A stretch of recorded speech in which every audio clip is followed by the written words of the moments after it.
دوسرا جڑا ہے امام زین العابدین دے بیٹے حضرت زید، اچھا اس کی بارگاہ میں عراق سے کچھ لوگ آئے. اچھا انہوں نے پوچھا، جب دعویٰ کیا نا امام زید شہید نے، امامت کا دعویٰ آپ کہتے ہیں امامت نہیں تھی، وہ خروج کیا انہوں نے.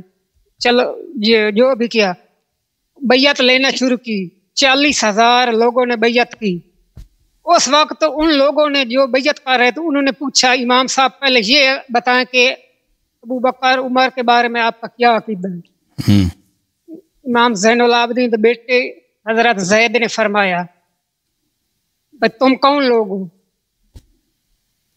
انہوں نے کہا ہم عراق سے آئے ہیں. ابو بکر عمر کے بارے میں انہوں نے غلط سوچ رکھا تھا، اس کے ابو بکر عمر کے بارے میں توہین کی. اس وقت کہا نا امام زید نے بھائی تساں کیا تم انت مہاجرین الذین اخرجوا من دیارہم، کیا تم مہاجرین ہو جن کو گھروں سے نکالا گیا؟ قالوا لا، انہوں نے کہا نہیں اساں مہاجرین نہ. امام نے فرمایا، امام زید دے بیٹے امام کس کتاب سے نقل کر رہے ہیں؟ یہ بھی ہے کشف الغمہ، غالباً کتاب ہے، حضرت زید کو لوگ آئے نا. اچھا پہلی دفعہ یہ امام نے فرمایا زید نے ان لوگوں سے کیا تم مہاجرین ہو؟ انہوں نے کہا قالوا لا، نہیں. پھر حضرت زید نے فرمایا کیا انصار میں سے ہو جنہوں نے ان کو جگہ دی مہاجرین کو؟ قالوا لا، انہوں نے کہا سو انہیں چنا. پھر امام زید نے فرمایا نہ تسا اپنی زبانی قرار کر چکے ہو، نہ مہاجرین چو نہ انصار چو، تیسرا گروہ مسلمانوں دو جڑے انہاں دے حق وچ خیر خواہ ہوئے، لہذا تواڈے کول تیسرے گروہ دی نشانی کوئی نہیں. قال اللہ انی فعل اللہ کم، لہذا ہمارے دروازے سے چلے جاؤ، اللہ تمہیں تباہ برباد کرے. 39,000 الگ ہو گئے، صرف 500 رہ گئے. حضرت زید پھر شہید ہو گئے، جنگ لاش میں سولی سے لٹکایا گیا سب کچھ وقت. یہ حضرت زید نے توہین گوارا نہ کیتی، 39,000 الگ ہون برداشت کیتا اپنے باپ امام زین العابدین تے نقش. تو کتاب کشف الغمہ جو ہے نا، کشف الغمہ یہ شیعہ حدیث پہ مشتمل نہیں ہے. کشف الغمہ کے مصنف دیکھیں، کشف الغمہ کے مصنف ہمیشہ بتاتے ہیں، دیکھیں پہلی بات ہے زید جو ہے ہمارے لیے کوئی حجت نہیں ہے کہ زید نے کیا کیا. زید ہمارے نزدیک وہ امامت کے مسائل میں منحرف تھے، ٹھیک ہے نا. شیعہ حدیث میں اس کے نمونے بہت ملتے ہیں کہ زید وہ صحیح راستے پہ نہیں تھے بالخصوص امامت کے متعلق. اگرچہ ان کو پتہ تھا کہ ائمہ علیہ السلام 12 ہیں، وہ سب جانتا تھا، لیکن اس کے باوجود وہ کیونکہ وہ ایک سیاسی شخص تھا، سیاست کے لیے وہ بہت ابو بکر عمر کا دفاع بھی کرتا تھا، ان کی طرف نرم گوشہ بھی دکھاتا تھا لوگوں کو، کیونکہ اکثریت اہل سنت کی تھی تو ان کو اپنے ساتھ ملانا تھا. دیکھیں کشف الغمہ فی معرفت الائمہ علیہم السلام، اس کے میں آپ کو مبتدا اس کے یہ جز نمبر 1 ہے. یہاں پر مؤلف اپنے مقدمے میں فرماتے ہیں کہ میں نے اس کتاب کو جمع کیا وَاعْتَمَدْتُ فِي الْغَالِبِ النقل من کتب الجمہور. یہاں پہ میں نے شیعوں کی احادیث نہیں، میں نے مخالفین کے احادیث نقل کیا. یہ شیعہ حدیث کی کتاب نہیں ہے. اہل بیت علیہ السلام کے فضائل میں، مناقب میں مخالفین کے احادیث، اہل سنت کے احادیث میں نے نقل کیا. تو اور احادیث کے ساتھ یہ سند بھی ذکر نہیں کرتا، ٹھیک ہے نا، کہ کہاں سے نقل کیا. اگر اس نے زید سے نقل کیا تو زید ہمارے کتب بھی موجود ہے کہ وہ امامت کے مسائل میں وہ غلطی پر تھا. وہ اپنے بھائی امام محمد باقر علیہ السلام کا بھی امامت کا منکر ہو گیا تھا، اور یہ کافی وغیرہ میں موجود ہے، ٹھیک ہے نا. اگر اس نے ابو بکر عمر کے لیے گرم گوشہ دکھا دیا ہے تو جو آپ حدیث نقل کریں وہ شیعہ حدیث نہیں ہے، وہ آپ لوگوں کی حدیث ہے، ٹھیک ہے نا. تو اس کا ذمہ دار ہم نہیں ہے، وہ ہمارے نزدیک حجت ہی نہیں ہے، ٹھیک ہے. یہ آپ کے نظر سے نہیں گزری ہوئی جو میں نے پڑھی حدیث، آشنا لگتا ہے مجھے، آشنا لگتا ہے اس طرح جس طرح آپ نے پڑھی ہے نا، اس تفصیل کے ساتھ مجھے یاد نہیں ہے کہ 40,000 لوگ اس کے پاس آئے تھے. مجھے نہیں لگتا کس طرح کی صحیح ہوگی کہ 40,000 نے 39,000 شیعوں نے بالکل، شیعوں نے دیکھیں جو شیعہ حدیث میں موجود ہے، شیعوں نے زید کا ساتھ نہیں دیا. امام جعفر صادق علیہ السلام کے اصحاب میں سے کوئی بھی زید کے ساتھ نہیں تھا. زید کے ساتھ کن لوگوں نے دیا؟ مخالفین نے. اہل سنت نے، جماعت عمریہ نے زید کا ساتھ دیا ہے، پھر اس کے ساتھ بیعت کی ہے، بیعت توڑ دی ہے، اور اس کو اکیلے چھوڑ کے اس کو قتل کروا دیا ان لوگوں نے. تو زید کی کہانی ہے. ہاں یہی تو میں بتا رہا ہوں، ائمہ اطہار علیہ السلام چھڈ گئے ابو بکر عمر تعریف نہیں شروع سے ساتھ ہی نہیں تھے. اس طرح نہیں کہ بیعت کر کے چھوڑ دیے تھے, بیعت کر کے اس طرح نہیں کہ بیعت کر کے چھوڑ دیے تھے. بیعت ہی نہیں کیا تھا زید سے شیعوں نے. زید سے جو زید کے ساتھ کون تھے؟ زید کے ساتھ شروع سے اہل سنت تھے, مخالفین تھے, اور انہوں نے ہی ان سے بیعت کی, پھر انہوں نے ہی اس کو چھوڑ دیا زید کے ساتھ. ٹھیک ہے نا. جو امام جعفر صادق علیہ السلام کے اصحاب تھے, امام باقر علیہ السلام کے اصحاب تھے, وہ زید کے ساتھ نہیں تھے.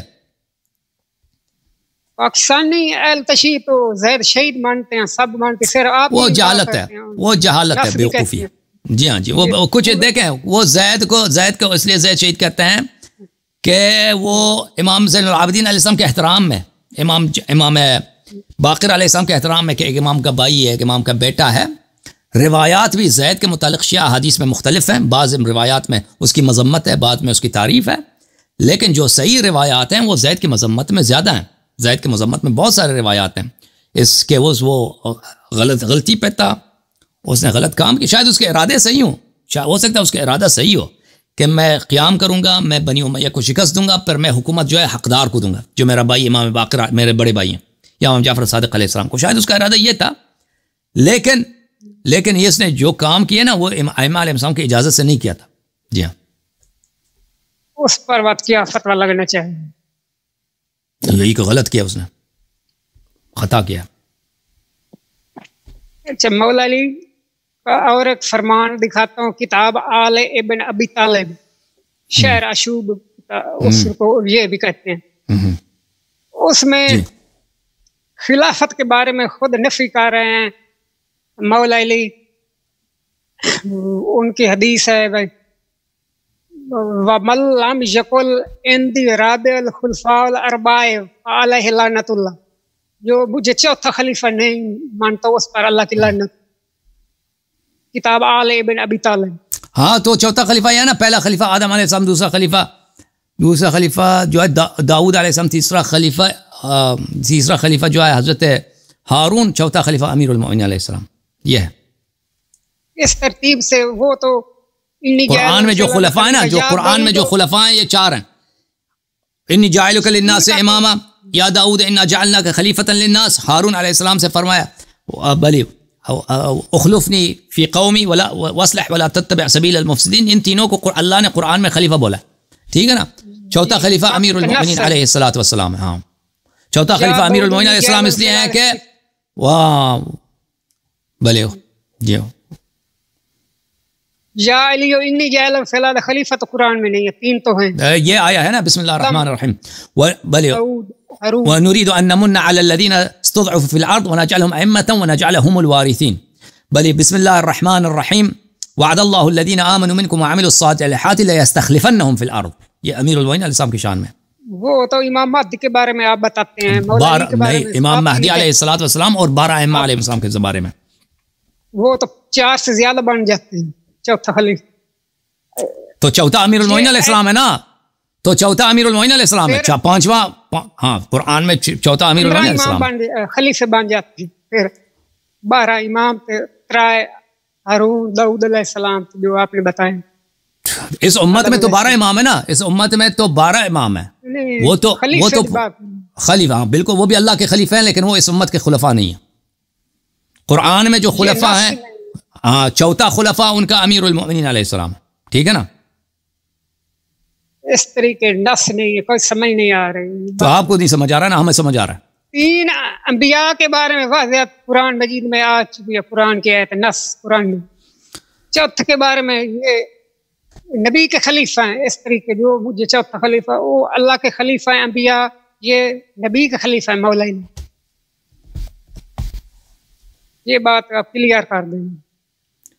وہ اسی حدیث میں ہے, جس حدیث کو آپ نے کوٹ کیا نا, اسی حدیث میں یہ بات اس کی ذیل میں موجود ہے کہ جو مجھے چوتھا خلیفہ نہیں مانتا اس پہ اللہ کی لعنت. اسی کے ذیل میں کہ پہلا خلیفہ آدم, یہ تو میں اپنے سے تو نہیں بنا رہا نا, اسی حدیث میں.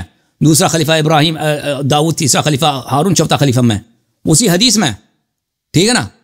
آپ کہتے ہیں سمجھ, آدھا حدیث نقل کرتے ہو, مانتے ہو, آدھا حدیث, اس کا دوسرا حصہ قبول نہیں کرتے. یہ تم اپنے سے تو نہیں بنا رہا, اسی حدیث میں موجود ہے. پورا حدیث نہیں پڑھا آپ نے, یا کسی نے آپ کو دیا, یہ لسٹ دیا؟ شرح میں ہوگا, لیکن ترجمے میں یہ نہیں, اسی حدیث, شرح میں نہیں, اسی حدیث میں ہے. اس طریقے سے آپ